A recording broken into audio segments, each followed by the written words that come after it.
The acrid scent of freshly turned earth and crushed marigolds hung heavy in the late spring air, a cloying perfume that suddenly seemed malevolent. Ben's heart hammered against his ribs, a frantic drumbeat against the rising tide of panic. His mother Eleanor, 78 years young, a woman whose spirit was as vibrant as the flowers she lovingly tended in the Willow Creek community garden, was missing. She'd come here as she did every sunny afternoon, with her trowel and her watering can, and now, nothing. Her favorite gardening hat lay near a newly and suspiciously mounded bed of prize-winning roses, its cheerful straw brim smeared with damp soil. "Mom!" Ben shouted, his voice cracking his eyes, scanning the usually peaceful plots now tinged with an encroaching, unnatural twilight. "Mom, where are you?" Only the rustle of leaves in the evening breeze answered. His search and rescue training, the years spent as commander of the county's elite unit, screamed at him. This wasn't right. The disturbed earth, the abandoned hat, the chilling stillness, it all painted a picture too horrifying to contemplate. Then he saw her. Karen Fletcher. She stood at the edge of the rosebed, a spade still in her hand, her expression one of bland, almost bored composure. Karen, the HOA's self-appointed queen of mean, whose list of grievances against her neighbors was as long as it was petty. She'd had numerous run-ins with Eleanor, complaining about everything from the unseemly exuberance of Mom's sunflowers to the inappropriate angle of her kneeling pad. Fletcher. Ben's voice was a low growl. "Have you seen my mother, Eleanor Rutherford?" Karen Fletcher looked up, her pale eyes the color of a winter sky fixing on him. A small, almost imperceptible smile touched her thin lips. Eleanor. "Oh yes, she was here. Looking a bit tired, I thought. Frankly, some people are just too old for the rigors of gardening. Gets to be an eyesore, all that huffing and puffing." She gestured vaguely with the spade towards the freshly mounded earth beneath the peace roses, their delicate apricot blooms, a sickening contrast to the dark soil. "Decided to put this bed to better use. More compost, you know, enriches the soil." A cold dread sharper than any ice pierced through Ben. He stared at the mound, at the way the earth was too freshly piled, too deliberately shaped. He saw a faint flicker of blue fabric, like the sleeve of his mother's favorite gardening smock, just visible beneath a clod of dirt. He didn't breathe. He couldn't. His mind, the part of him that was all commander, all search and rescue, took over his limbs. He was moving, dropping to his knees, his hands trained to save lives, tearing at the soil with a primal urgency. "Mom." The word was a strangled prayer. He dug frantically, heedless of the thorns, the dirt grinding under his fingernails. And then he felt it. Fabric, softer than the surrounding earth. He clawed away more soil and saw a hand, frail, pale, streaked with dirt, but unmistakably his mother's hand. A faint, almost inaudible moan reached him, muffled by the earth. She was alive. Buried alive. A roar of pure, undiluted fury, the cry of a son who has just unearthed his mother from a premature grave ripped from Ben's chest. He looked up at Karen Fletcher, who was watching him with that same detached, chillingly calm expression. "You did this!" He choked out, his voice raw with disbelief and a rage so potent it was a physical force. "You buried her alive?" He scrambled for his radio, his voice when he spoke into it shaking, but clear, the professional overriding the personal just barely. "Commander Rutherford to dispatch, requesting immediate medical and police assistance, Willow Creek Community Garden. I have a Code 1 rescue victim. Buried suspect on scene. Repeat, suspect on scene. This is a homicide attempt." Eleanor Rutherford had always said the community garden was her sanctuary. After Ben's father passed, tending her small plot of earth had become her therapy, her connection to life, to beauty. She coaxed vibrant blooms from the stubborn clay soil, her gnarled hands arthritic but surprisingly strong, working with a loving patience that Ben had always admired. She shared her bounty: ripe tomatoes, fragrant herbs, bouquets of zinnias. With her neighbors, her generosity a quiet rebuke to the petty squabbles that sometimes plagued Willow Creek's HOA, often instigated by Karen Fletcher. Fletcher, a woman in her late 50s who seemed to derive her only pleasure from wielding her perceived authority, had made Eleanor a particular target of her ire. "Your mother's methods are archaic." She'd once sniffed at Ben when he'd been helping Eleanor mulch her beds. "And frankly, her presence lowers the tone. This is a garden for active, contributing members." Ben had dismissed her as a bitter crank, a harmless, if unpleasant, eccentric. He had never ever conceived of her as capable of this monstrous, unthinkable act. The minutes leading up to Ben's horrific discovery had been filled with a growing unease. He'd arrived at the garden to pick Eleanor up, as he often did. Her not being at their usual meeting spot by the weathered oak bench was the first flicker of wrongness. Her tools were there, neatly arranged, but Eleanor herself was absent. He'd called her name, his voice echoing slightly in the quiet space. Then he'd seen Fletcher and the freshly turned earth. The sequence of events leading to Eleanor being in that shallow grave was even now almost impossible to process. Had Karen attacked her, overpowered her? How had she managed to drag an albeit frail but still resisting elderly woman and bury her without anyone seeing or hearing? The garden was usually quiet in the late afternoon, but not entirely deserted. As Ben carefully, desperately worked to free his mother, his mind raced. He cleared the soil from her face first, his heart lurching as he saw her eyes flutter open, clouded with terror and disorientation, her lips blue. "It's okay, Mom," he whispered, his voice thick with unshed tears. "I've got you. You're safe now." He supported her head, ensuring her airway was clear, his SNR training guiding every movement despite the adrenaline storm raging within him. He could hear sirens approaching the familiar wail, a bizarre counterpoint to this intensely personal nightmare. His team, the best search and rescue unit in the state, arrived with tactical precision, their faces grim as they took in the scene, their commander covered in dirt, cradling a half-buried elderly woman, and a stony-faced Karen Fletcher standing nearby under the watchful eye of the first responding patrol officer Ben had managed to flag down before his radio call. They moved with practiced efficiency, setting up a sterile field, administering oxygen to Eleanor, assessing her vitals. Their calm professionalism, a lifeline in the chaos of Ben's emotions. Karen Fletcher remained eerily composed, even as she was formally arrested by the senior patrol sergeant Miranda. Wrights read charges of attempted homicide, aggravated assault, and unlawful imprisonment, stated in a firm, unwavering voice. "It was necessary," Fletcher said, her tone flat, devoid of inflection, as the cuffs clicked shut around her wrists. She was blighting the garden. Sometimes you have to prune aggressively to allow for new growth. It's the natural order of things. Her eyes, when they met Ben's, held not a flicker of remorse, only a chilling, almost serene conviction. The sheer psychopathy of her statement struck Ben to the core. This wasn't just malice. This was a profound and terrifying detachment from reality. Eleanor was rushed to the hospital, her condition critical.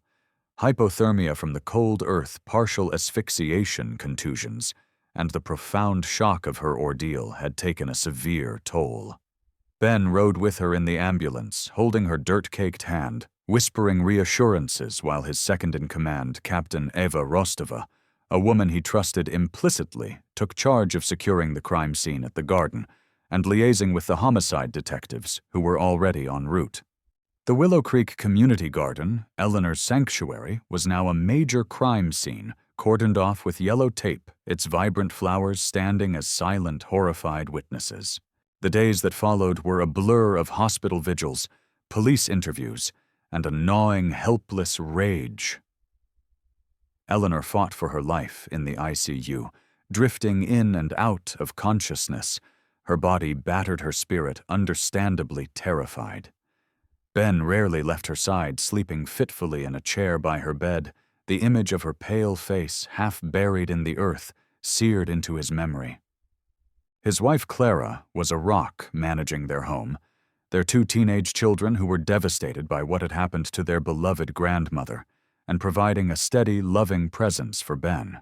Karen Fletcher, meanwhile, had hired a notoriously slippery defense attorney, Marcus Thorne, no relation to Julian Thorne from previous narratives, but cut from the same cloth of aggressive obfuscation. Thorne immediately began to spin a narrative. He claimed Karen was suffering from a severe dissociative episode, that she had no recollection of the event, and that her actions, however unfortunate, were not those of a sane individual. He argued for a low bail and immediate psychiatric evaluation at a private facility rather than the county jail.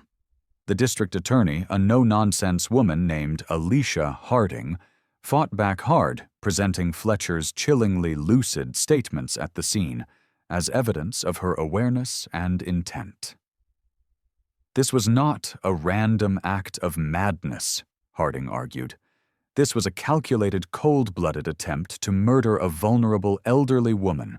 The first shock came when the presiding judge, an older, somewhat lenient magistrate, granted Fletcher bail, albeit with strict conditions, house arrest, GPS monitoring, and mandatory outpatient psychiatric assessment.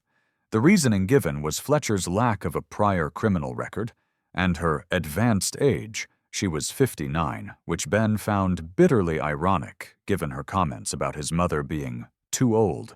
Fletcher returned to her pristine, eerily silent house in Willow Creek, and a palpable fear settled over the community, especially its elderly residents. How could this woman who had committed such an atrocity be allowed back into their midst, even under house arrest? The next escalation was subtle, but insidious. Anonymous letters began to circulate within the HOA, not directly defending Fletcher, but casting doubt on Eleanor's mental acuity, suggesting she might have wandered off or fallen and become disoriented, and that Fletcher, in her confused state, had perhaps been trying to help in a misguided way. The letters insinuated that Ben, as a high-ranking law enforcement officer, was using his influence to exaggerate the situation and persecute a sick elderly woman. It was a classic gaslighting campaign designed to muddy the waters and sow division. Ben recognized Thorne's fingerprints all over it. Then came the direct harassment. Fletcher, confined to her house, began making nuisance calls to the HOA management, complaining about imaginary infractions by her neighbors, particularly those who had been vocal in their support of Eleanor. She filed a frivolous complaint against Ben with the Police Internal Affairs Division, alleging he had manhandled her during the misunderstanding in the garden, causing her emotional distress. It was a transparent attempt to intimidate and distract him, to tie him up in bureaucratic knots. Eleanor, meanwhile, was making slow, painful progress. She was out of the ICU, but still weak-haunted by nightmares and struggling with the psychological trauma of being buried alive. She had moments of clarity where she could recount fragments of what happened. Karen Fletcher, approaching her, saying something about new plans for the roses, then a sudden shove from behind, falling into a freshly dug pit, the suffocating weight of earth piling on top of her, the terror, the darkness. Her account, though fragmented, was chillingly consistent with the evidence. But her recovery was fragile. The fear that Fletcher, her tormentor, was just streets away living in her own home was a constant source of anxiety that hampered her healing. Ben felt a burning frustration. The system he had dedicated his life to felt, in this instance, like it was failing his own mother. He needed something more, something to cut through Thorne's legal maneuvering and expose Karen Fletcher for the monster she truly was. The midpoint twist, the revelation that would irrevocably alter the trajectory of the case against Karen Fletcher, came not from a dramatic courtroom reveal, but from the meticulous, often thankless work of Ben's own search and rescue team.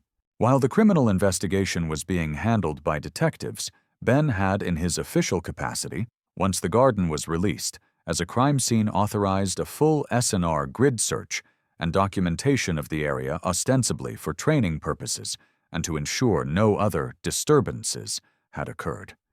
He knew it was a long shot, but his gut told him there might be more to Fletcher's actions than a single, albeit horrific, impulse. One of his K-9 handlers, a young officer named Jess Ramirez, with a highly trained cadaver dog named Rogue, was working a section of the community garden far from Eleanor's plot, near an old, disused composting area at the very edge of the property bordering a dense thicket of woods. Rogue, despite not being on a specific scent task, began to show intense interest in a particular patch of overgrown weeds and loosely piled debris near an old, discarded cold frame. Jess, trusting her dog's instincts, called Ben over. "Commander Rogue's alerting on something here," Jess said, her brow furrowed. "It's not a strong scent, it's old, but he's insistent." Ben felt a familiar prickle of unease. Under the guise of clearing the debris for garden safety, he authorized a careful excavation. What they found buried shallowly beneath a layer of decaying leaves and garden refuse were the skeletal remains of several small animals, 2 cats, and what looked like a small dog. Each skull had a single neat hole, almost as if drilled. Furthermore, careful sifting of the soil around the remains uncovered a collection of small, almost ritualistically arranged objects, tarnished silver spoons, broken pieces of porcelain dolls, and a few old, faded photographs of children, their faces scratched out. The items were wrapped in rotting cloth. A chill snaked down Ben's spine. This was not the work of a confused old woman or someone having a dissociative episode. This was something far more sinister, something that bespoke a long-standing, methodical cruelty. He immediately notified Detective Harding. The discovery of the animal remains and the bizarre cache of objects opened up an entirely new line of investigation into Karen Fletcher. Had she been systematically harming animals in the community for years? What was the meaning of the strange buried artifacts? Detective Harding, armed with this new evidence, secured a warrant to search Karen Fletcher's house. What they found there was even more disturbing. Hidden in a locked room in her basement, a room her lawyer later claimed was just for storage. Investigators discovered a collection of old gardening tools meticulously cleaned, but with microscopic traces of animal blood and hair. They also found journals, decades of them filled with Karen's cramped, spidery handwriting. The entries were a chilling chronicle of her grievances against the world, her perceived slights, her growing obsession with order and purity, and her contempt for anyone she deemed weak or imperfect. There were unsettling passages about cleansing the community, about the inferiority of the elderly and the disabled, and veiled references to removing blights. Most disturbingly, there were detailed, almost gleeful accounts of dispatching stray animals she considered vermin and nuisances in the neighborhood over many years. The descriptions of how she lured and killed them were stomach-churning. The drilled holes in the animal skulls found in the garden matched the diameter of a specific bit found in her toolkit. This wasn't just about Eleanor anymore. Karen Fletcher, it appeared, was a serial animal abuser with deeply disturbing sociopathic ideations that had clearly escalated to targeting a human being.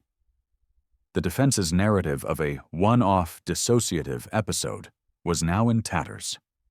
Marcus Thorne, when confronted with this new evidence, was visibly shaken. His client was not a misunderstood victim. She was a cold, calculating predator who had hidden in plain sight for decades. The compost she had spoken of to Ben took on a horrifying new meaning. The charges against her were now likely to be upgraded, and the community of Willow Creek was about to learn the true nature of the monster who lived among them. The rescue of Eleanor had, it seemed, unearthed a darkness far deeper and older than anyone could have imagined. The Willow Creek Community Hall, normally used for cheerful potlucks and lively HOA meetings, was hushed, the air thick with a mixture of dread and grim anticipation. Following the shocking discoveries at Karen Fletcher's home and the old composting site, the HOA board, in conjunction with the local police department, had called an emergency town hall meeting. Its stated purpose was to update residents on recent developments affecting community safety and to discuss enhanced security measures. But everyone knew it was about Karen Fletcher. Ben and Clara sat in the front row, Eleanor between them. She was still frail, her hands bandaged, but her eyes held a new resolve. She had insisted on coming. "These are my neighbors," she'd said, her voice quiet but firm. "I need to see them. They need to see me. We can't let her make us afraid in our own homes." Detective Alicia Harding and Police Chief Mike Davies stood at the podium. Karen Fletcher was not present, being held without bail, now undergoing extensive court-ordered psychiatric evaluations. Her lawyer, Marcus Thorne, however, was there looking pale and harried, a stark contrast to his usual confident demeanor. Chief Davies spoke first, his voice grave. "Residents of Willow Creek, we are here tonight to discuss a matter of extreme seriousness. As many of you know, Mrs. Karen Fletcher was arrested for the attempted homicide of one of our beloved residents, Mrs. Eleanor Rutherford." A murmur of anger and sympathy went through the crowd. The subsequent investigation, Davies continued, his eyes sweeping the room, has uncovered evidence of a deeply disturbing pattern of behavior by Mrs.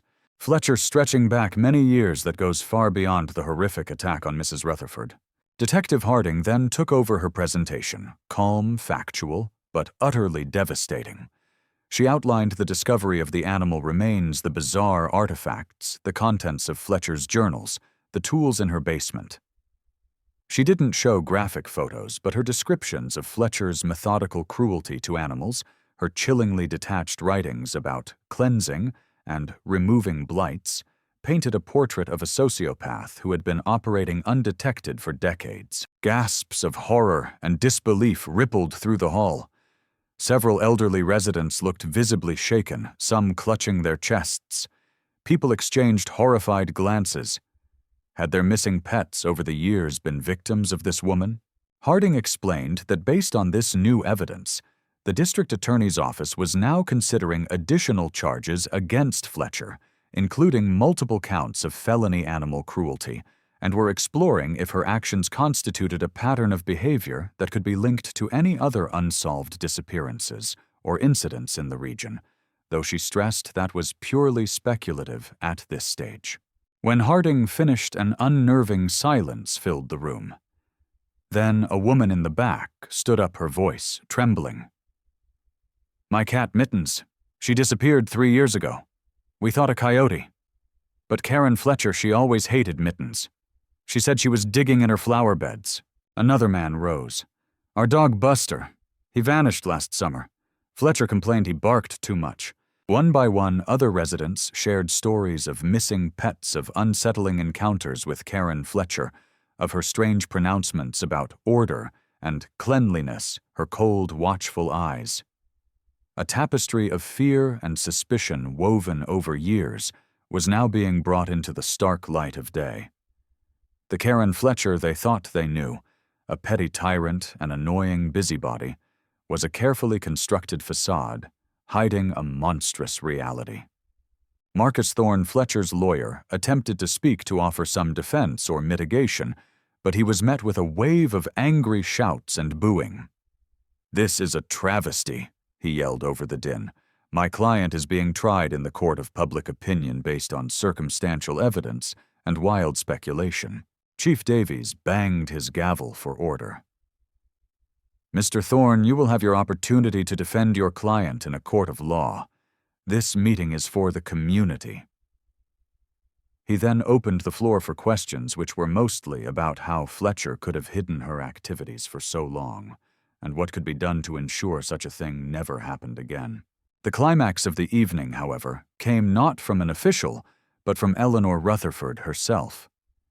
Assisted by Ben, she slowly rose to her feet. The hall fell silent. Her voice when she spoke was soft, but it carried an undeniable strength that resonated through the room. I have lived in Willow Creek for 30 years. She began, her gaze sweeping over her neighbors. This is my home, this garden. It was my joy, what that woman did to me, and what it seems she has done to other innocent creatures. It is an evil beyond words. Tears welled in her eyes, but she blinked them back. But we cannot let her evil define us. We cannot let fear take root where flowers are meant to grow. We are a community. We look out for each other. We must be vigilant, yes, but we must also be kind. We must nurture the good just as we tend our gardens. She paused, then added, her voice gaining power. She tried to bury me, but she did not know that I am a seed. And we, this community, we will grow back stronger, more beautiful, and more united than ever before. A stunned silence followed. Then a single person began to clap, then another and another, until the entire hall erupted in a thunderous standing ovation. Tears streamed down many faces. Eleanor's words, born of unimaginable trauma, but filled with unwavering hope and resilience, had galvanized them. Karen Fletcher had sought to sow terror and division, but in doing so, she had unwittingly forged a stronger, more vigilant, and more compassionate community, determined to reclaim their peace and ensure such darkness would never again take root in Willow Creek. The battle in court was still to come, but in the hearts and minds of her neighbors, Karen Fletcher was already condemned, and Eleanor Rutherford had emerged not as a victim, but as a symbol of their collective strength and enduring spirit.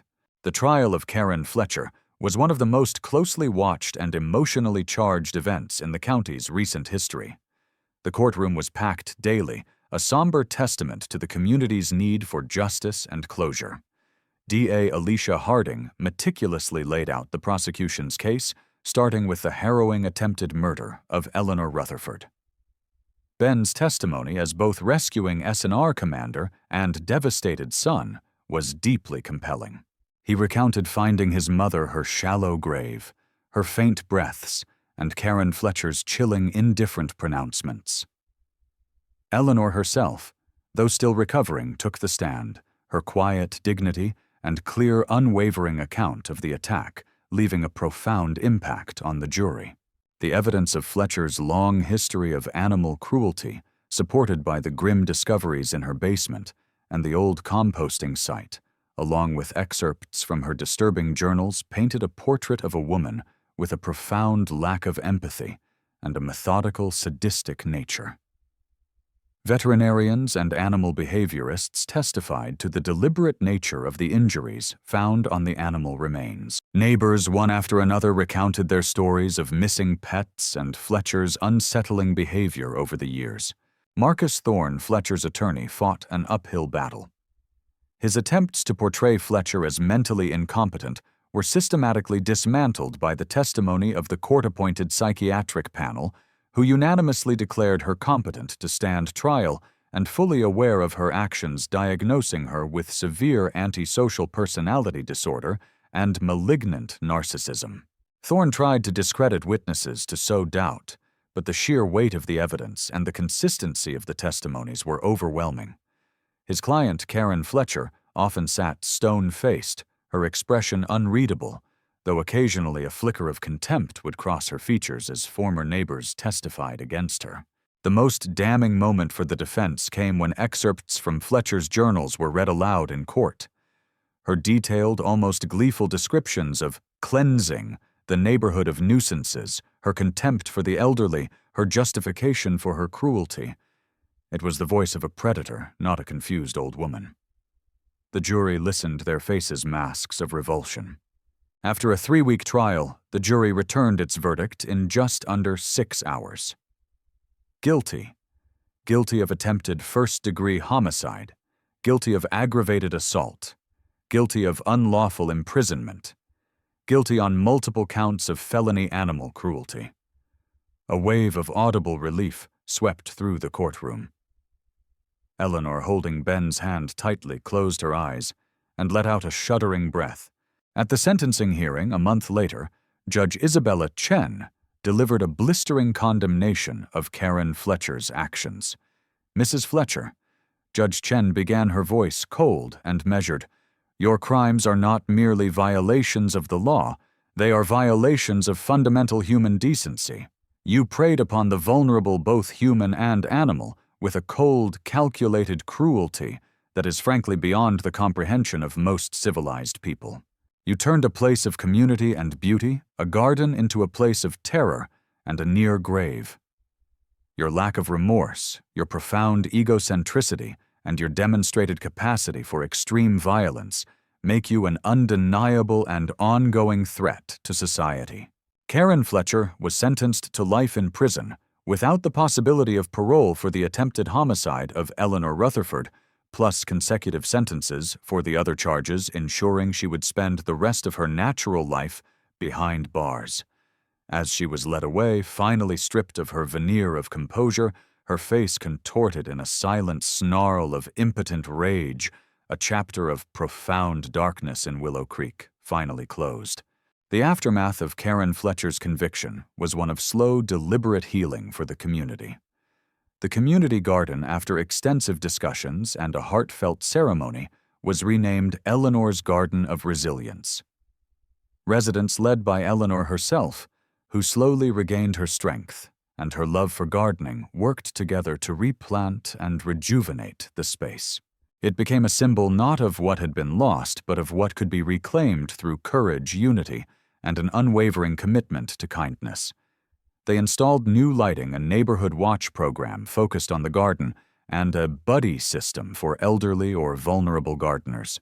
Eleanor, though physically and emotionally scarred, found solace in the outpouring of love and support.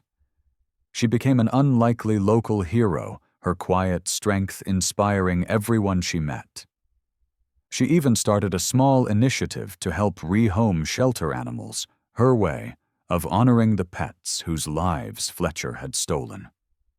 Ben, watching his mother carefully tend a new bed of vibrant peace roses in her beloved garden, the sun warm on her face, felt a profound sense of peace. Justice had been served not just in the courtroom, but in the quiet defiance of a resilient old woman planting flowers in the very earth that had almost claimed her. Willow Creek didn't forget what happened, but they refused to be defined by it. They became a more vigilant community, more attuned to the quiet suffering or an unspoken threat, but also more compassionate, more connected. The experience had stripped away a certain naivety, replacing it with a steely resolve to protect their own and to nurture the good that Karen Fletcher had tried so desperately to extinguish. The flowers in Eleanor's Garden of Resilience bloomed brighter than ever, a testament to the enduring power of life, love, and community over the darkest of human impulses.